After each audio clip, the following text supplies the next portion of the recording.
to another great episode of the Bourbon Road with your hosts, Jim and Brian, where they talk bourbon and, of course, drink bourbon. Grab yourself a pour, kick back, and enjoy another trip down the Bourbon Road.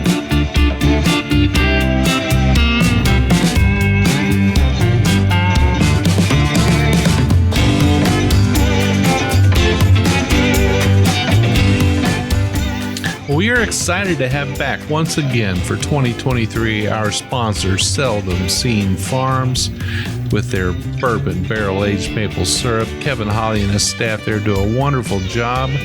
We're excited to have them sign on again this year to support the Bourbon Road, and we love their product. And with it being Christmas season, we hope our listeners will visit seldomseenmaple.com and check out all they have to offer. A lot of great gifts there. Bourbon aged maple syrup, bourbon barrel aged coffee, Rickhouse Reserve barbecue sauce. I mean, you can buy it by the bottle, you can buy it by the case, you can even get bourbon maple candle, and they even have maple cotton candy. Definitely check out seldomseenmaple.com. Support our sponsors, support Kevin and his family there. They have a 5,000 maple tap operation in Ohio, and they're doing it right. You know, they don't just produce maple syrup. They're also bourbon enthusiasts, and we love them to death. Again, go check out seldomseenmaple.com. Kevin and the staff will take care of you. Hello, listeners, and welcome back to another episode of the Bourbon Road. My name is Jim Shannon. I'm your host today, and we are recording from the Bourbon Road Bar, aka my basement. I have a special guest on today, somebody you've been anticipating. Well, we're going to get right into it today because we'd like to introduce this fella. He's been on the show before. You may recognize him. He actually appeared on episode 18. Scroll on back through those episodes. You'll find it. But on episode 18, he was introduced to the podcast. He's a longtime roadie, definitely a bourbon lover, a good friend of mine, and I'm welcoming Brian Hyatt. Brian, welcome once again to the Bourbon Road podcast.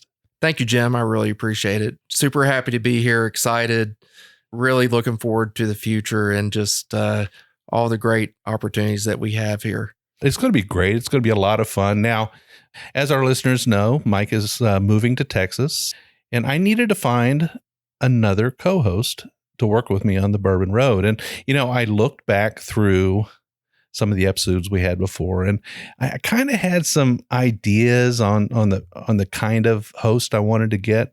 But I think the number one thing is they had to love bourbon and be able to talk intelligently about it. The other thing was, I have to admit, I kind of wanted him to be a veteran. And you are a veteran. That's right. Actually, we're both Navy veterans. And, with Mike, we had the Coast Guard. Now we've got two Navy vets here. It's kind of tilting in the Navy's favor just a little bit. Just a little bit. All right. So, Brian, I want to take this opportunity today, not only to introduce you once again to our listeners, but let them learn just a little bit about you. Because it's one thing to say, hey, he's a Navy vet. He loves bourbon. He's been on the show before. That doesn't really tell them a whole lot, does it? No, it doesn't. So I think what we want to do today is let's start out by talking about bourbon, right? Because one of the things we like to do on the Bourbon Road is get straight to the whiskey. So we've got one of your whiskeys in the glass right now. We do. Absolutely. So, and I believe this may be one that we tasted way back on episode 18 as well. I'd have to look back at that episode, but it may have been. Absolutely. That's right. That was a great episode. That was a blind bottle share. We had 4 good friends on the show. I think it was Randy and myself and you and Mike Hyatt. So we had us 4 guys on there and we did a blind bottle share. And guys, if you haven't listened, you need to go back and check it out. It was so much fun. We're going to have to do another one of those. Absolutely. It was so much fun. I remember I had the old Overholt on there, which was kind of a curveball a little bit. I don't know that everybody had that one. So yeah, that was actually a pretty incredible choice. Now, it didn't win, but it could have won. Well, anyway, so we've got JTS Brown in our glass here. And what makes JTS Brown special to you? Well, there's a lot of things that I really love about it. But first and foremost, it's extremely easy to get. In Kentucky. Right. That's right. So you're not going to have to hunt when you're here. You can find it relatively easy, and it's just a nice, smooth drink. So this is a bottled and bond. That means it's 4 years old. It means it's 100 proof. It's a Heaven Hill brand. It's available here in Kentucky. And I'm pretty sure that most of our listeners who find their way to the Bourbon Trail, find their way into Kentucky, are looking for a bottle of JTS Brown when they're here. Because for the price, it's hard to beat the whiskey, isn't it? That's right. Absolutely. It's definitely one that will stand out, and you're going to get every dollar's worth of it. So would you call this one of your daily whiskeys? It absolutely is. 100%. Always on your bar? Always on my bar. I have at least 2 bottles of it at all times. Well, I say let's go ahead and taste it and talk about it a little bit, and we'll let the listeners know what we think. I think it's been a minute since I've had it.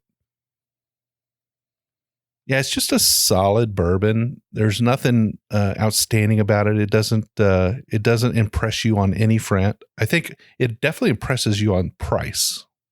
Because what are we paying for a bottle of this? You're looking at anywhere from $16 to $20 a bottle, which is a pretty fair price. Now, I remember the days when you could get it cheaper, but bourbon has just gone up in price a little bit. But $16 to $20, depending on where you buy it. A 4-year-old 100 proof bourbon, and the bourbon notes I'm getting from it it's a little smoky, but it's still got that sweetness. It does have kind of a corn sweetness to it, but not one that you would get from an overly young bourbon. Doesn't really have an ethanol punch on the nose. I'm ready to taste it, though. What do you think? Let's do it. All right. Cheers.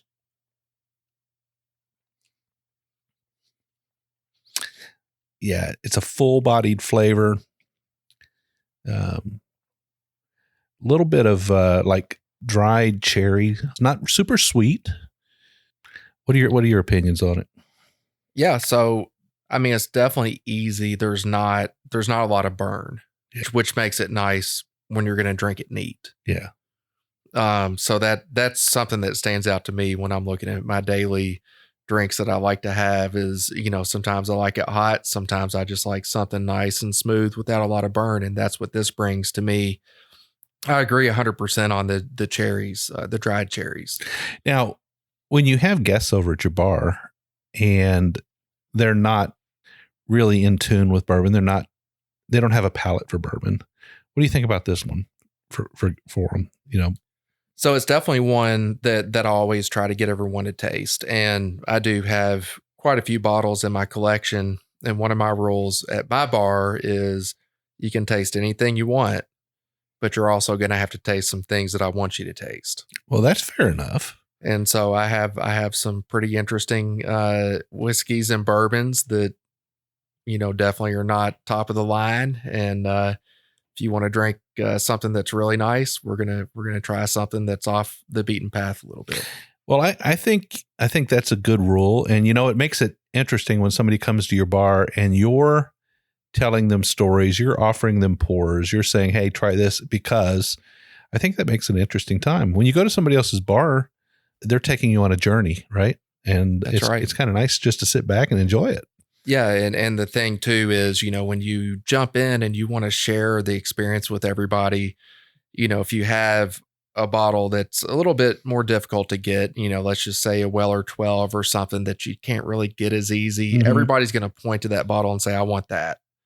And that's great. And I want them to have it and I want to share it. But there's so many other options out there that they haven't experienced that they don't know about. Sure. Now, do you have any shocker bottles, things that really take people by surprise? Things that maybe not unicorns. I'm talking about something that has a flavor profile that kind of catches you off guard. I do. And I've got a couple of bottles of whiskey from India. Okay. And those really do throw people for a curve. Now, are they spicy? Are those Indian whiskeys spicy? One of them is a little bit more spicy. The other one, just it's a total curveball. And I love to get that one out. Not every time, let someone see what I'm pouring. Yeah. And just say, let me know what you think. Well, it's pretty cool. So your bar's not just bourbons, right? That's right. You like ryes too?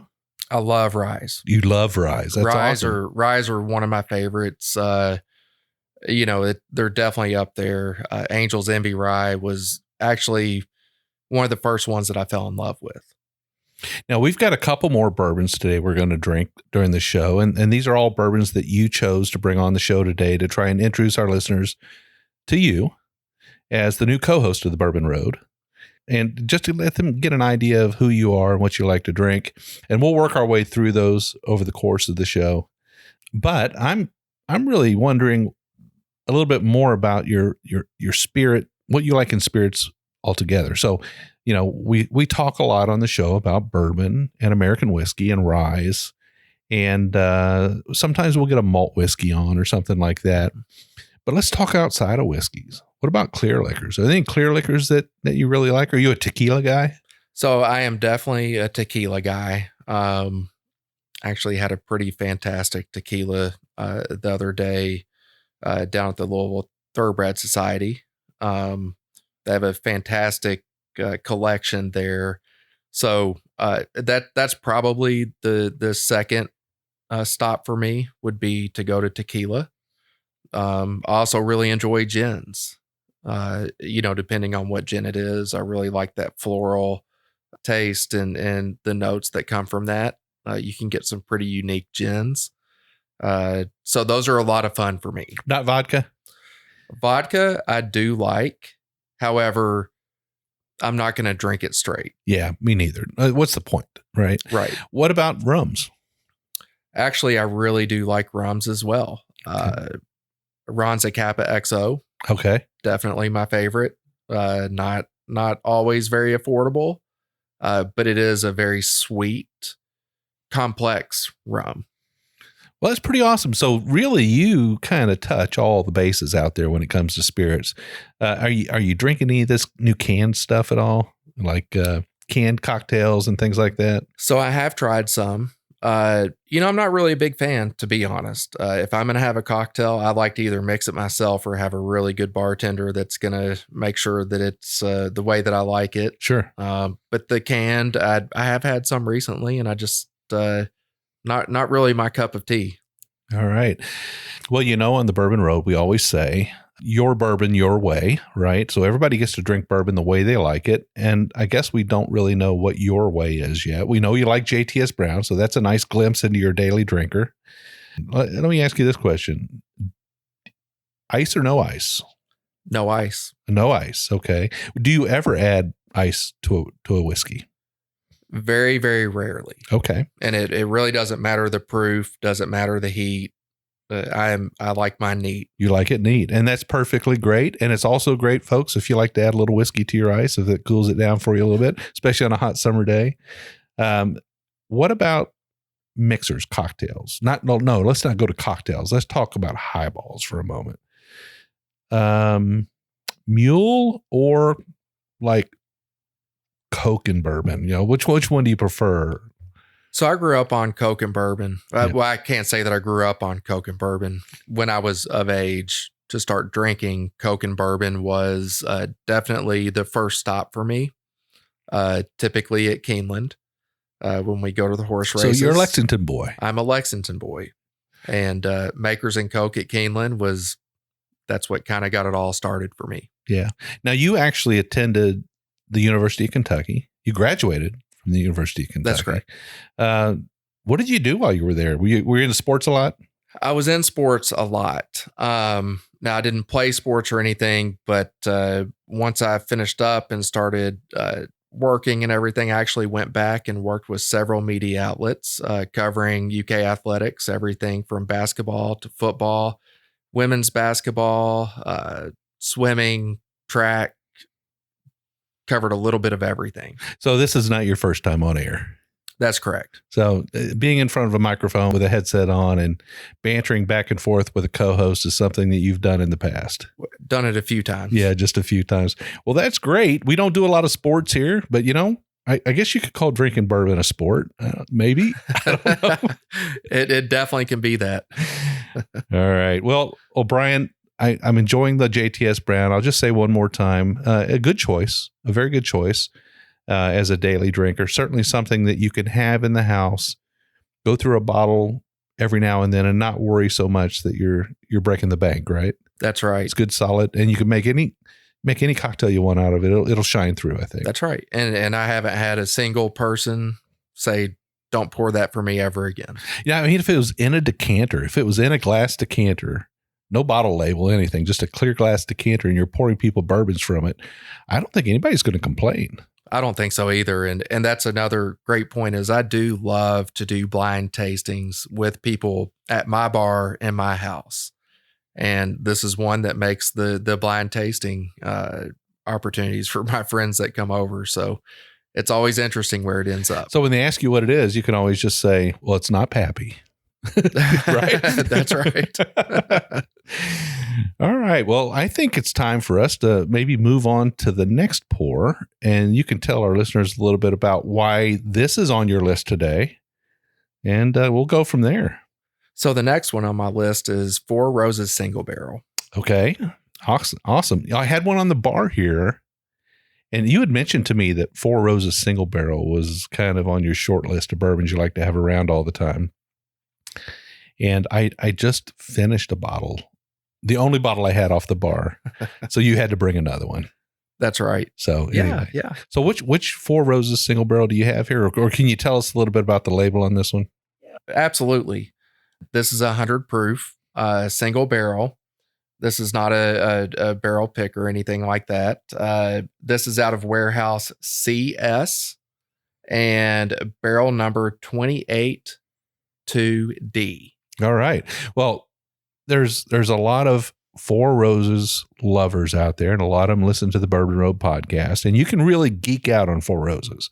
I mean, they've got a lot of recipes and yeast strains and all kinds of things that makes the variety of bourbons that they're able to offer pretty tremendous. This is just a standard single barrel, 100 proof. What does this usually go for?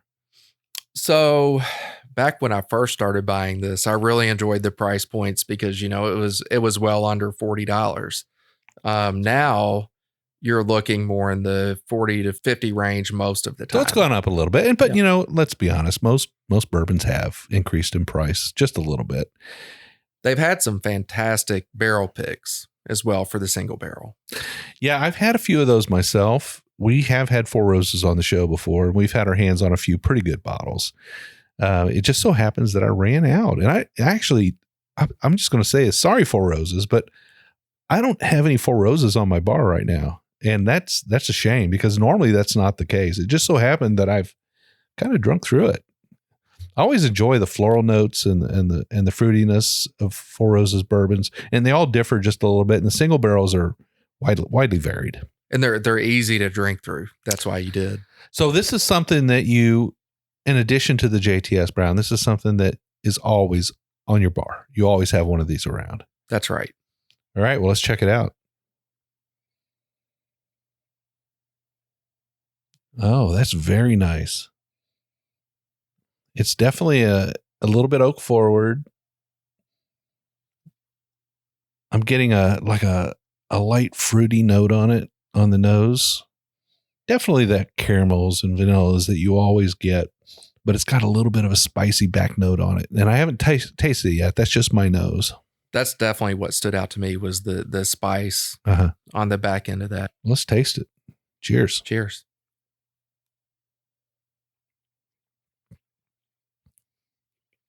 Now that's definitely a different animal than the JTS Brown. I'm definitely saying it's elevated just a little bit. I'm feeling a lot more oak in the back of this palate, a lot more viscosity. It's still 100 proof, but it's a little bit more viscous than the JTS Brown. There's definitely more going on with this than the JTS Brown for sure. Yeah, when I go back to the nose, the great thing about this Four Roses single barrel is you nose it for a minute, you make your notes, and you take a sip, and when you go back to the nose, they're elevated. Those notes are elevated, but you know what? They're the same notes, and they're the same notes you get on your palate, which means it's a good match between nose and palate.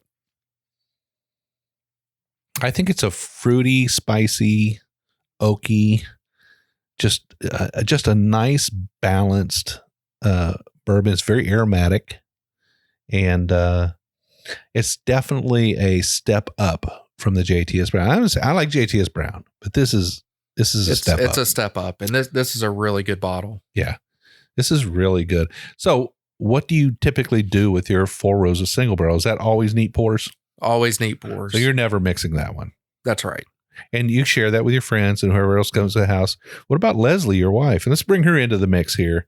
Does she like drinking bourbon? No, but the beautiful thing is she loves the way that bourbon smells on me. Oh. So when I drink bourbon, she's always made the comment that she loves the smell that she gets from whenever I get close to her and I have it in my hand. And then after I drink a little bit, if I am close to her, she's like, I really enjoy the smell. So. Oh my gosh. So bourbon is your cologne for your wife, right? That's right. That's pretty darn cool. It's a nice thing.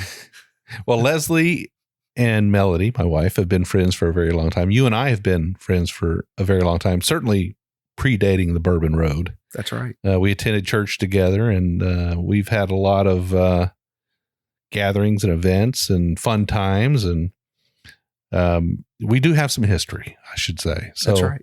It's pretty awesome that we get to spend more time together. It kind of, I would say for the past couple of years, we haven't had a chance to hang out a whole lot. Yeah, I think once, COVID kind of came into the picture and things were a little bit more difficult to get around and everything, things slowed down a little bit then. But I will say one of my favorite trips that I ever did was when we went down to Woodford Reserve and we were able to go to the lunch and do the tastings. And then we stopped through a couple of other distilleries, Castle and Key being one. And that was just a really cool experience. And especially to do that with you. We had a lot of fun on that one. That was a lot of fun. So we visited, so it was Castle and Key and Woodford Reserve. I think we went to Jephthah Creed. We went and had lunch at the Stave or something. We'd go to Stave and eat lunch. I think we did. The Stave. But when we were at Woodford Reserve, Elizabeth McCall, used to be Elizabeth McCall, Elizabeth walked us through the distillery. We climbed through the ricks and she was drilling barrels for us. We had a wonderful day. Ate a great meal there. I'll never forget that day. It was pretty amazing. And maybe sometime we can do that again real soon. That'd be fun. That would be a lot of fun. That was a really, really cool trip. And I remember just several of the barrels that we got to drill, made some mental notes of those, and they were pretty unique.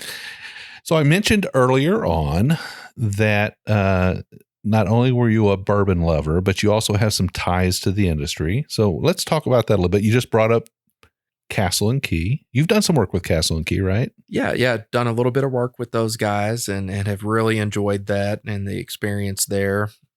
Just trying to help through some different things from a technology standpoint with websites and all that good stuff. So your day job is that why don't you tell our listeners what your day job is? Yeah, so my day job is I do pretty much run operations at a digital marketing agency here in Louisville and do everything from running Google ads to SEO to all the fun strategy that goes behind trying to promote businesses. A very rapidly growing business that especially in 2020 started to really take off. So we've had some pretty cool opportunities to work with a lot of different folks, Castle and Key being one of those. And we've done some creative work for Blanton's in the past, which has also been, a really cool journey there and aided in some different things along those lines. And you've got some friends and ties with distillery startups and some other things that are going on. So I would just say that it's fair to say that you're pretty well embedded in the industry already, but you're going to appreciate the opportunities that being on a podcast provide as well. Absolutely. I'm super excited about all of the opportunities and just being able to get to meet more folks. With whiskey and bourbon, it really provides you with an opportunity to develop relationships and share cool stories with other people. And so understanding, that part of it, that's very exciting for me. And if you're in the Louisville area, and I'm going to expand that out, if you're in the Louisville, Frankfort, Lexington, Bardstown area of Kentucky, we'll call it the Greater Bourbon Trail.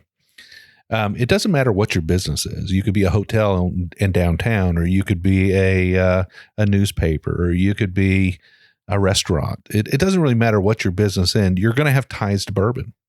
It's going to happen because that's kind of what we do here in Kentucky. We do horses and bourbon, and you can't help but be involved in conversations and gatherings and events and parties and whatever it might be. And it's always about horses and bourbon here. And it's nice to be in the mix. I do enjoy it. Oh yeah. It's going to be a lot of fun. And I look forward to, having the opportunity to grow and share my experiences, with everyone and just, look for new opportunities. Absolutely. Well, I know our listeners are excited to meet you. Some of them may have already met you at one event or another, but we'll have some opportunities in the future where we'll be getting out and having events and going to distilleries and visiting liquor stores and doing tastings and things like that. And I know our listeners are going to look forward to meeting you and shaking your hand and introducing themselves. But you are Brian Hyatt. You are, and by the way, we need to clarify that, right? Hyatt spelled with Hyatt.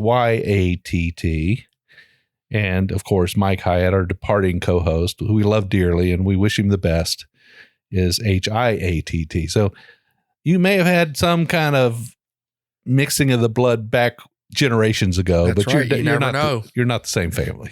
That's correct. It's just an unusual circumstance that you have the same last name.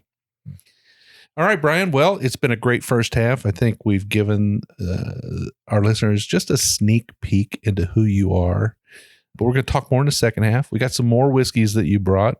I think we're going to elevate it just a little bit more. And we'll talk a little bit about the vision for the Bourbon Road going forward. Certainly, I've mentioned in the last episode that when Mike departed, he's kind of leaving a black hole. Black hole meaning he's a tough act to follow, and I don't think we can. So we just have to create something new here. That's right. And so we're going to talk a little bit in the second half while we're drinking this elevated bourbon that you have for us. And we'll talk a little bit about, what we have planned for 2023 and beyond. And I'm excited. I'm excited. All right, let's take a break.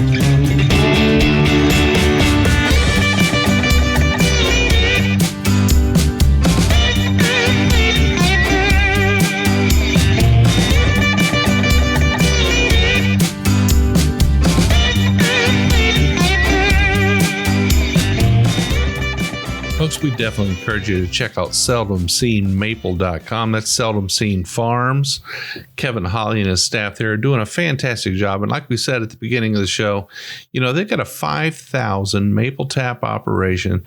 They're a first-generation farm with a passion to produce the very best maple products available. They've won so many awards, and they have a very special, unique aging method for their syrup and for their barrel-aged coffee. They provide quality at a very affordable price. They're not a maple factory or a co-packer. Kevin and his staff there are farmers with a passion for maple. Like I said before, Kevin is a bourbon enthusiast. He's not just a paid sponsor. He's a friend of the show. He's a roadie, and he loves helping roadies get down the Bourbon Road. Make sure you check out seldomseenmaple.com. They're constantly producing great bourbon-aged maple syrups using barrels from the very best distilleries. They also return those barrels to the distilleries afterwards. Distilleries like New Riff, Leaper's Fork, Treaty Oak Distilling, the Bard Distillery, Pine Bluffs Distilling, Mystic Farm and Distillery, J. Riger. So many more to come. Kevin and his staff there are just spreading the love, spreading the maple syrup, making it happen. And at the end of the day, those barrels that age that maple syrup get refilled with some wonderful bourbon and make some great maple finished bourbon whiskey. How awesome is that? Definitely check out seldomseenmaple.com. Get you some.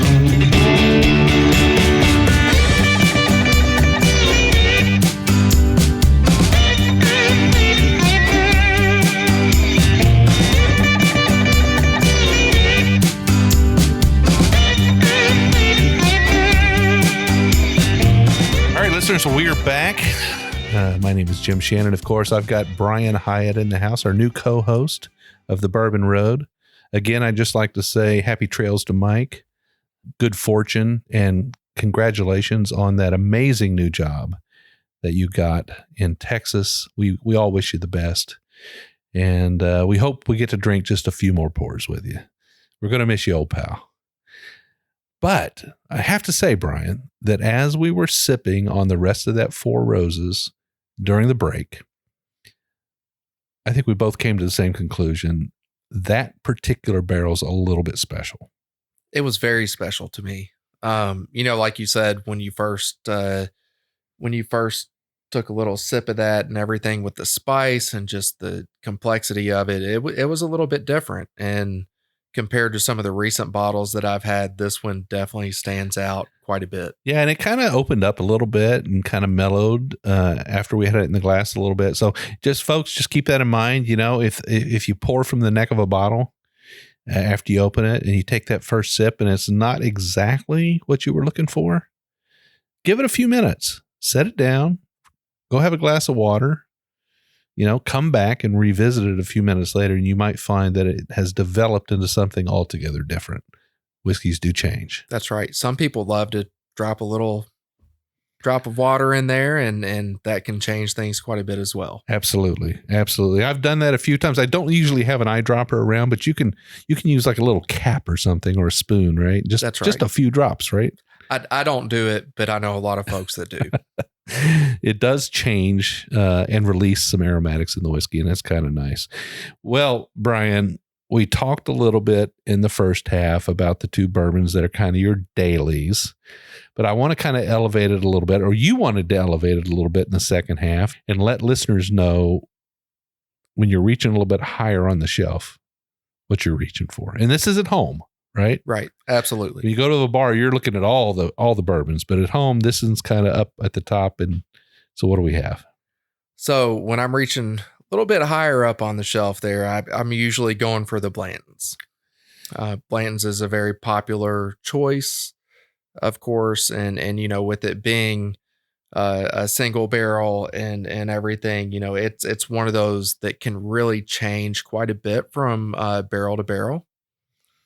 So you can get quite a bit of movement between each bottle that you have, but I've always found it to be pretty solid.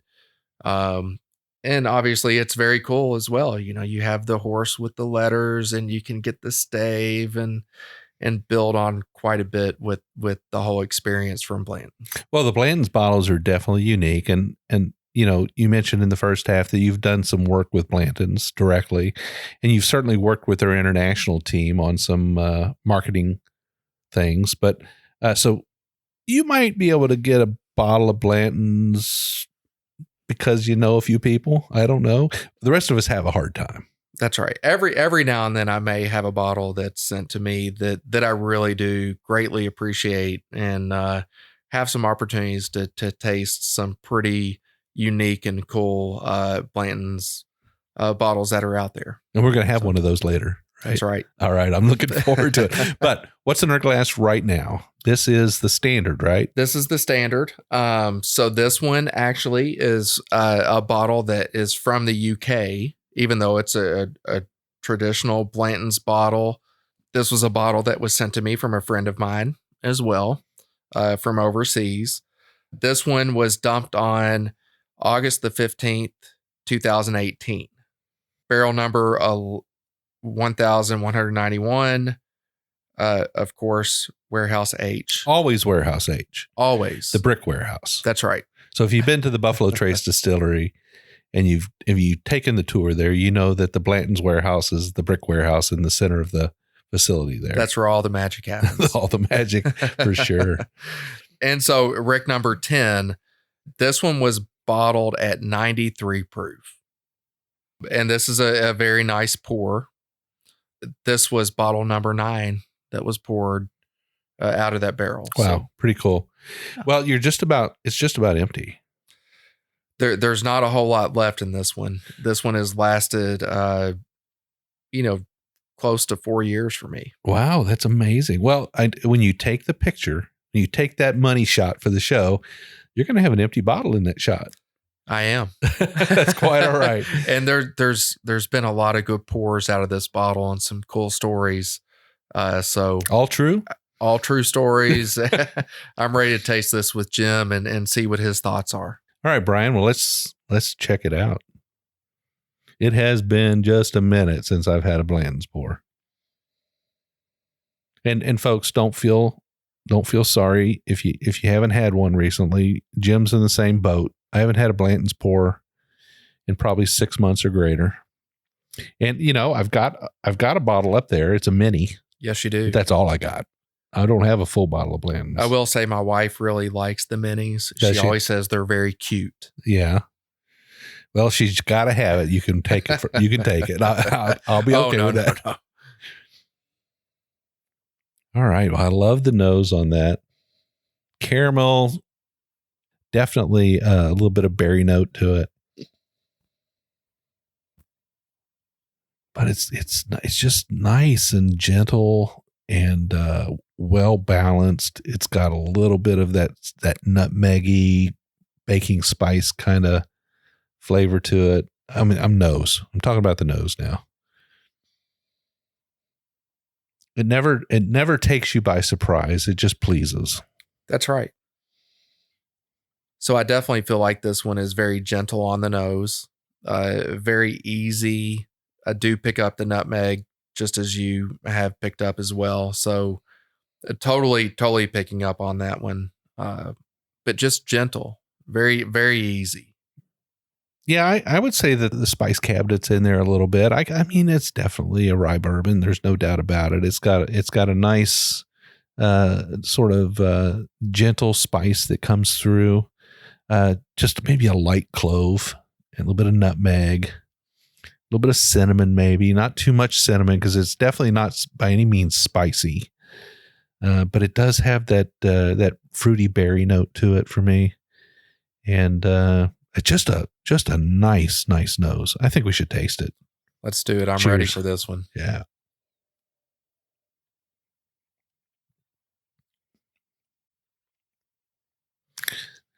Wow. A lot of oak on that palate. A little bit drying, but light, not heavy and viscous.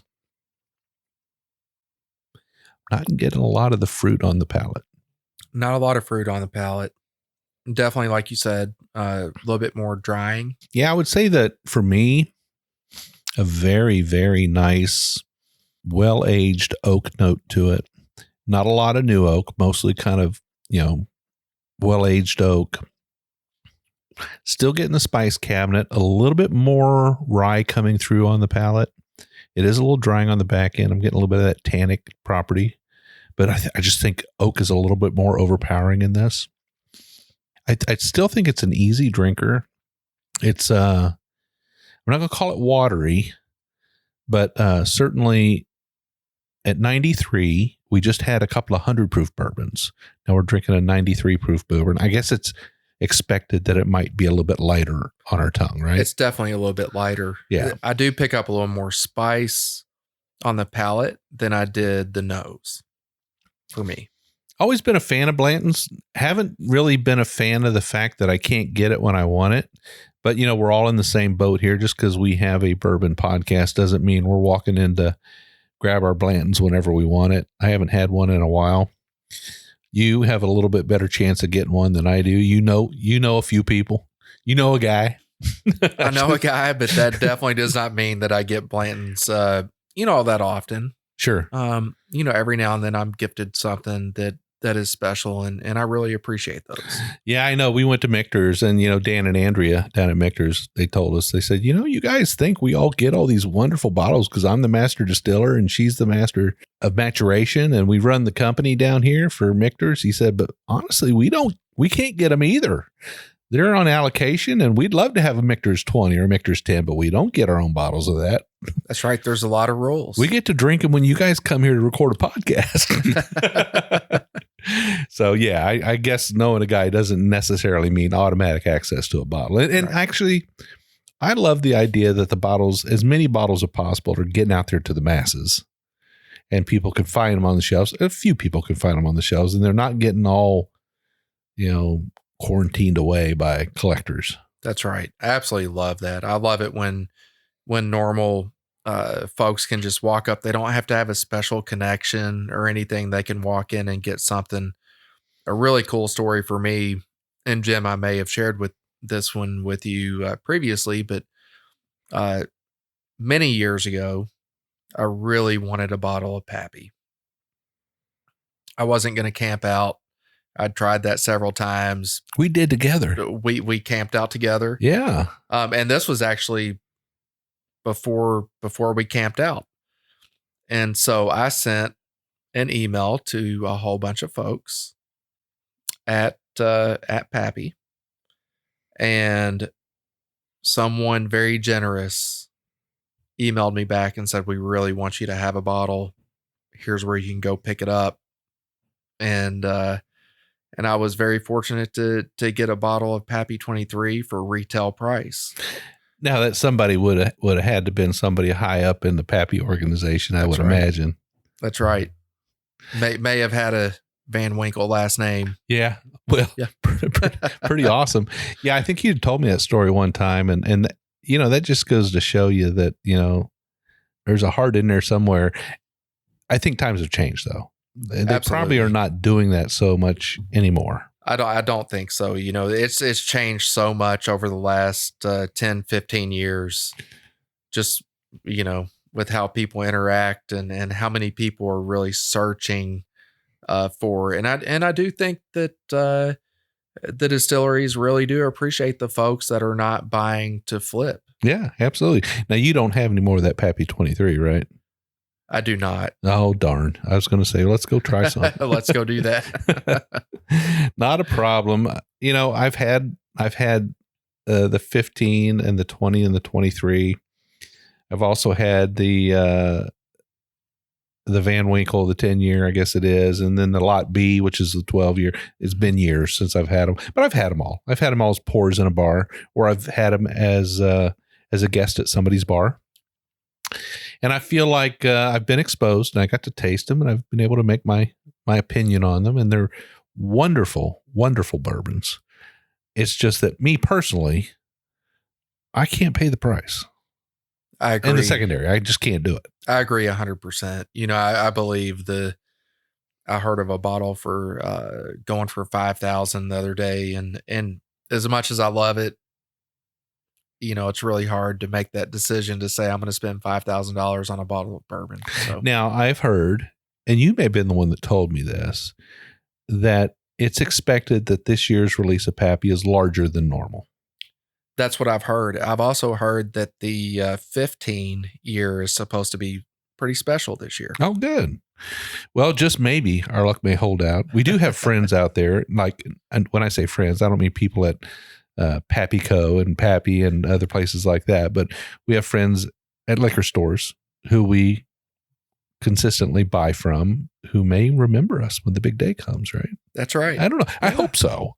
I certainly hope so. Now, I shop primarily at my local store here in Simpsonville, Kentucky, and I guess you have your store as well. Do you typically go back to the same store all the time? So I do. I have a couple of stores that I go to. You say, "Hey, Brian," when you walk in the door? I actually have one in Lexington that I absolutely love. I really only go down there 2 or 3 times a year. It's a Kroger. Mm-hmm.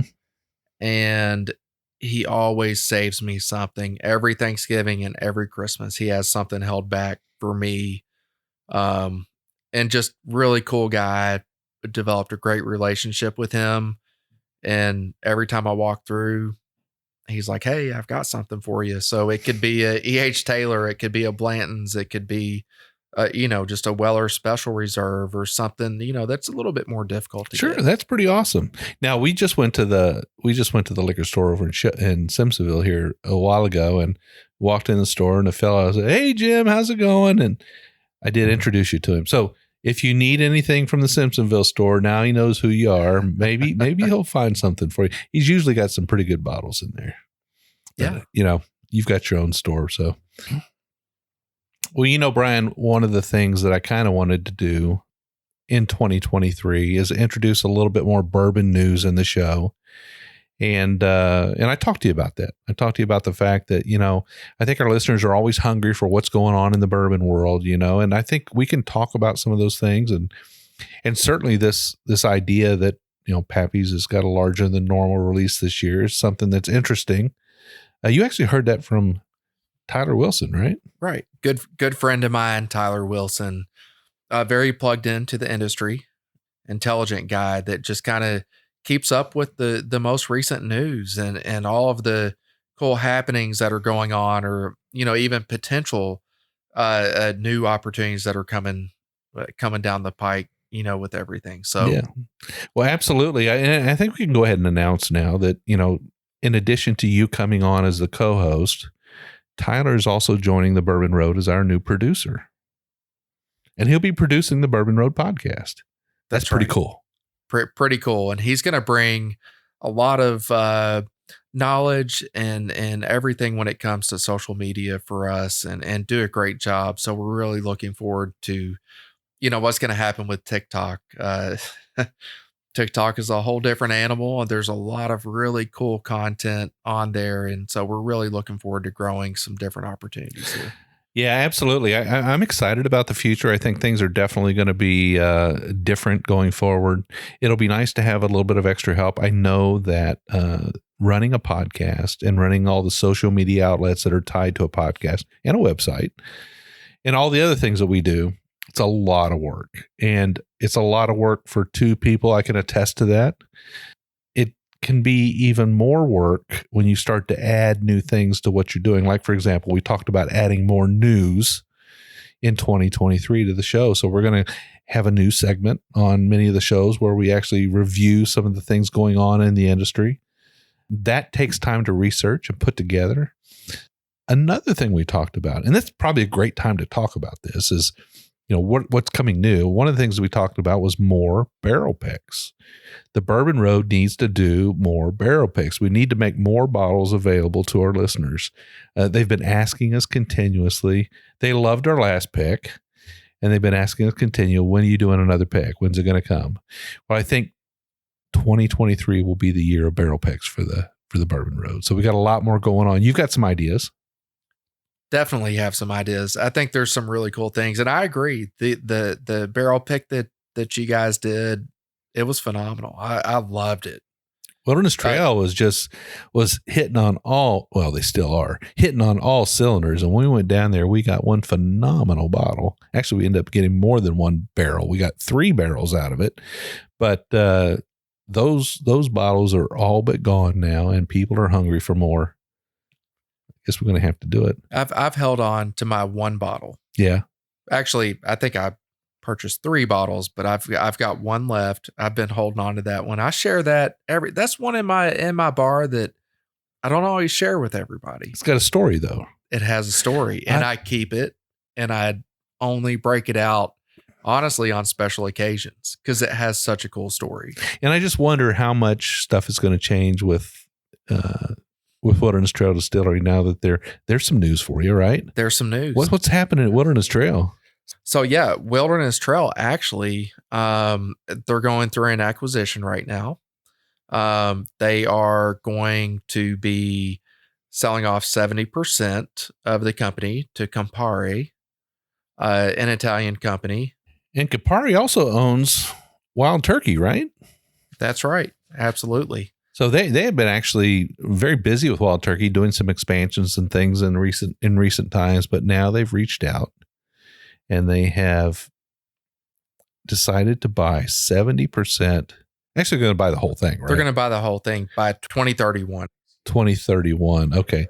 So they're buying 70% of Wilderness Trail Distillery. Pat and Shane have built that from the ground up and got it to a point where Campari wanted to come in and pay big money for it. How much did they pay for it? So for the 70% stake, they're actually going to pay $420 million. But they'll sell off the other 30% at a later date. And then Pat and Shane will be out, I guess, at some point. And it'll be a Campari-owned distillery entirely. 70% gets you control, though. 70% gets you control. And Pat and Shane, I mean, if you have any trouble figuring out what to do with $420 million, don't forget old Jim. I'd be happy to come have a pour with you. No, those guys are great. They're wonderful. They've earned every penny of this. They have taken chances, invested, worked hard. They're very smart guys. They've done a great job, and good for them to get their payday. That's so amazing. I love it so much. Yeah. So, and there's some other great things happening around, in the bourbon industry. And like Jim said, we'll dig more into those in 2023.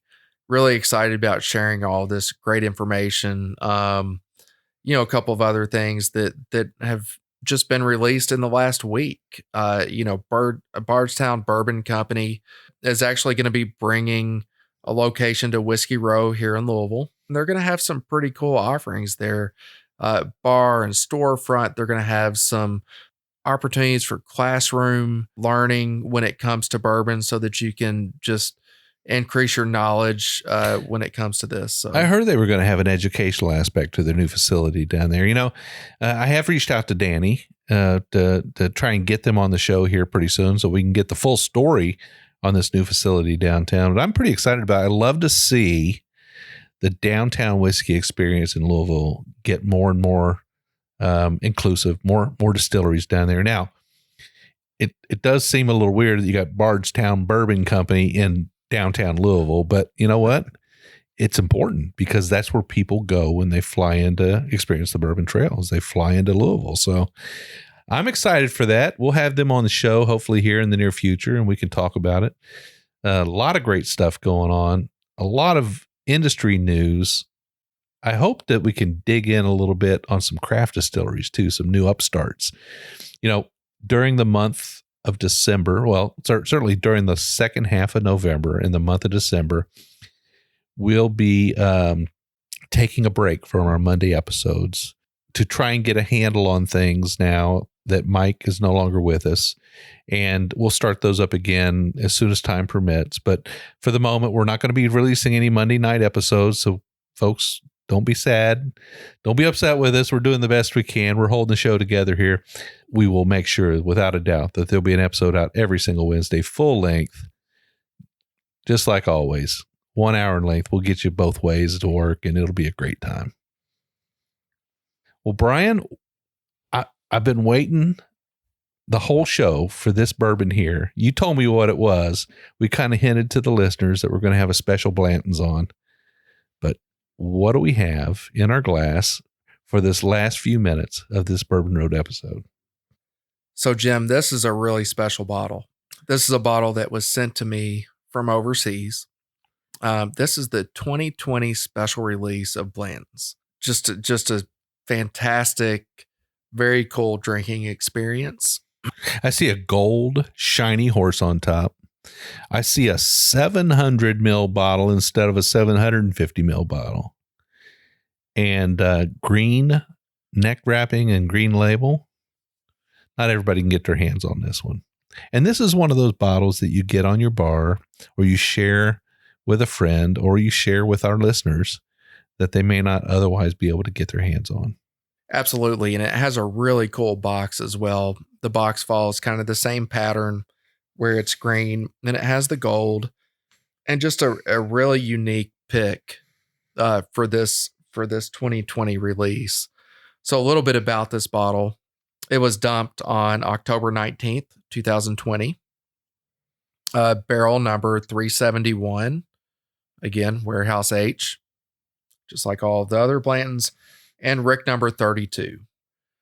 This is a 117 proof. Wow. So bottle. The standard release is 93, 117.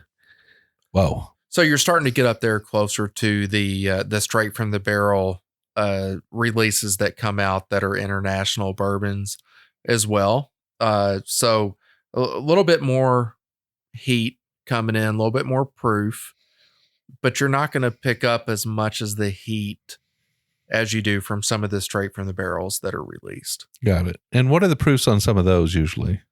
So I've seen those all the way from 123 up to 132. Okay. All right. And you know who was involved in this particular bottle? Yes, I know the gentleman that made the pick on this bottle, and I can say he does a very good job picking. Yeah.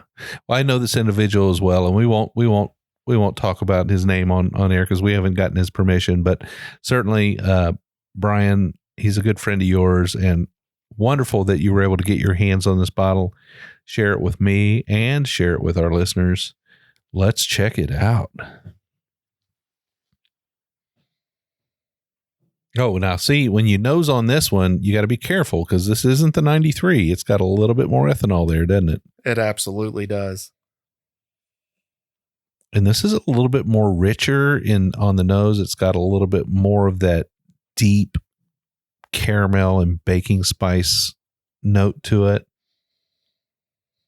I'm getting more of the rye spice with it, a little less of the fruit. A little pepper.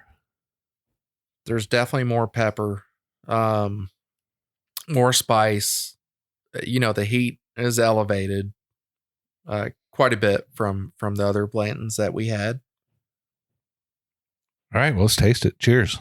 Cheers. Oh my goodness. It's thick like motor oil. Very, very viscous, very wonderfully coating, velvety, maybe a little waxy even. Definitely. When you look back at what we had a few minutes ago with the single barrel, it's quite a bit different. There's none of these bottles out there anymore, right? And we're just basically drinking a bottle that is kind of a little bit of a unicorn. It's definitely a little bit of a unicorn. I know that there's obviously different opportunities to try to get a bottle like this, but this is a one-time shot. They're not going to, have the same barrel again. This was a one-time pick that is definitely unique. So if you're in Paris, go to Masanda Whiskey, right? They'll have it. That's right. And I know they carry it in Greece and several other countries as well, but you're not going to find it here on the shelf in the US. I only know a couple of places that have this bottle, even in the bar. Yeah. But yeah, it's not one that you see very often. Do they have this one in the bar at the Thoroughbred Society in Louisville? They do. They do. So they have the 2019, they actually have a lot of them, but I know they have the 2019, the 2020. They also have some of the Polish picks. They have the Greek label, which is a beautiful label. Yeah. Very beautiful label. Wow. Pretty fantastic. Well, I joined you at the Louisville Thoroughbred Society a few weeks back. I had a great time. I'm sort of on the fence, right? I'm trying to figure out if I can, but I understand the waiting list there to become a member is just backed up, right? They do have a little bit of a waiting list. Yeah. So what happens? Somebody has to quit? Right. Somebody just pulls out and says, hey, for whatever reason, one or another, I'm not going to continue on. And then whoever's next up on that list, that's who gets called up, and you have the option to become a member. Well, it's a fantastic place. If and I know that they have a particular membership for people who live outside of Louisville if you're traveling in once in a while. So there may be some of those available. I don't know.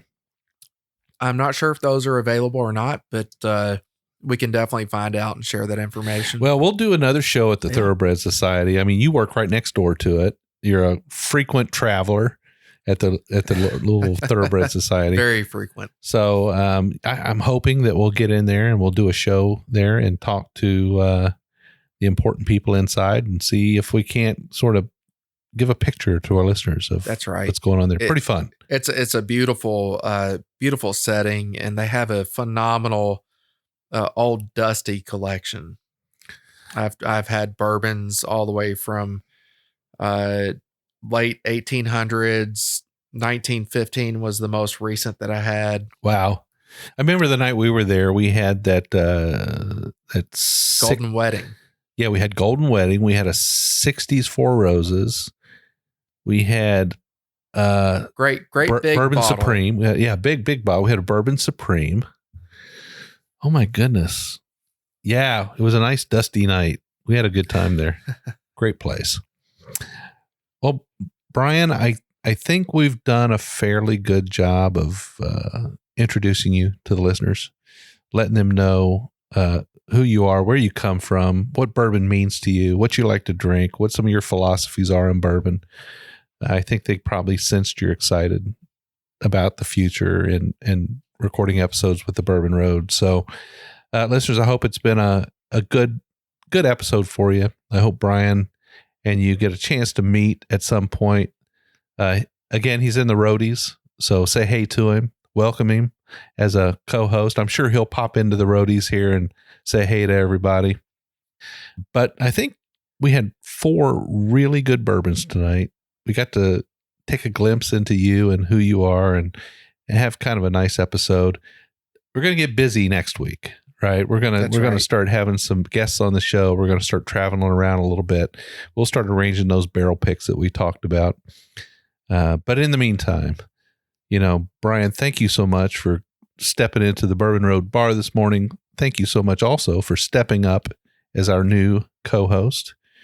We also welcome Tyler Wilson, who wasn't able to be here tonight, but he's the new producer of the Bourbon Road. We'll make sure to get him on an episode and get him introduced at some point in the near future. But folks, you can find us on all the social medias. You can find us on Facebook, Instagram, Twitter, YouTube. You can find us on TikTok even, believe it or not. You can also find us on our private Facebook group, the Bourbon Roadies. We've talked about that several times tonight. That's our private Facebook page for our listeners. Simply search out the Bourbon Roadies on Facebook. You'll get presented with 3 questions to join. Do you like bourbon? Are you 21? And do you agree to play nice? Because we don't put up with any rudeness inside of that group. If your goal is to come in and slam people for the kind of bourbons they choose to drink, then you won't last very long. And that's why our members are only at 3,000, because we've booted so many. We get rid of so many members who just can't play nice. You got to play nice to be in there. We're doing an episode every single week on Wednesdays. We'll release it on Tuesday night. Well, actually, at Wednesday morning at 1 a.m. It's a full-length episode. We give you about an hour in content. We give you 30 minutes to get to work and 30 minutes to get home every single week. We hope you tune in. For the moment, we're pausing our Monday night episodes, our craft distillery episodes, just until we can get through the end of the year. We'll start that back up as soon as the operation permits it. But we want to make sure that you don't miss a single episode of the Bourbon Road. In order to do that, make sure that you get on that podcast app you're on, that whether it be Google Podcasts or Apple Podcasts or whatever it might be that you listen on. Make sure you get on there and you subscribe to the Bourbon Road. That way you get that bell notification every single week when an episode comes out, and you won't miss a single episode of the Bourbon Road. We love to hear from our listeners. You can always pop on our website, hit that contact us page, and send us a message. We'll get back to you. We love to hear recommendations for bottles, recommendations for guests on the episode. Our email address is team@thebourbonroad.com. You send an email to that address, I guarantee you one thing, you'll get a response. We love to hear from our listeners. We love to meet you in person. If we see you at a bar or a restaurant or a distillery, we see you at an event, we see you at a liquor store, make sure you step up to us and shake our hand, introduce yourself, tell us a little bit about your bourbon journey. We love to meet our listeners and hear why they like to listen to the Bourbon Road. It's been a great time sitting down today with Brian. I see a new vision for the Bourbon Road, but we hope you tune in every single week. And until then, we hope to see you down the Bourbon Road.